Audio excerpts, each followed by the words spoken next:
Aujourd'hui, on va vous montrer comment changer une crevaison sur un pneu. On commence évidemment par dégonfler la chambre à air. Souvent, il va déjà être à terre, fait qu'on n'aura pas besoin de le dégonfler. Bien décoller chaque côté pour qu'on puisse avoir l'espace pour utiliser nos outils.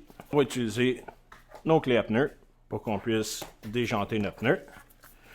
Fait qu'on peut commencer n'importe où, pas obligé d'être à un endroit spécifique. Souvent, entre deux rayons, ça va bien.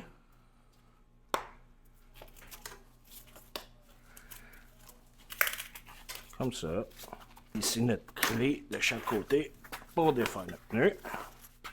On va enlever juste un côté pour garder notre pneu à l'endroit où ce qui est.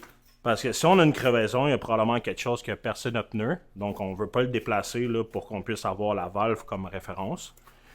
Fait que le meilleur truc pour savoir où serait notre crevaison, on va enlever notre chambre à air.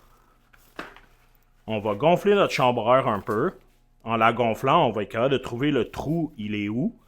Puis en se fiant avec le trou de la valve, ben on va être capable de savoir où notre trou serait dans le pneu. Comme ça, on va être capable d'aller vérifier à l'endroit où ça l'a percé pour être sûr qu'il n'y a rien à l'intérieur du pneu. Que ce soit une petite roche, un petit morceau de vitre là, ou quoi que ce soit qui a percé notre pneu. Puis on s'assure aussi qu'à l'intérieur, il n'y a plus rien non plus pour pas qu'on puisse recrever notre chambre à air quand on va la réassembler.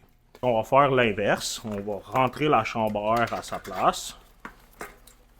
On va la rentrer à l'intérieur du pneu au complet. On va venir rembarquer notre pneu. On commence toujours par la valve, c'est à l'endroit où on ne veut pas finir. Et voilà. Fait que comme vous avez remarqué, j'ai pas utilisé les cuillères pour rembarquer le pneu. J'ai utilisé mes mains.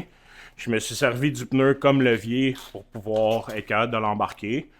Souvent, ce qui va arriver avec les cuillères, si on les rentre en dessous pour venir embarquer notre pneu, bien souvent le rebord de la cuillère va venir coincer la chambre à air, va souvent crever notre chambre à air, donc il va falloir recommencer. Il reste juste à gonfler notre pneu et à repartir.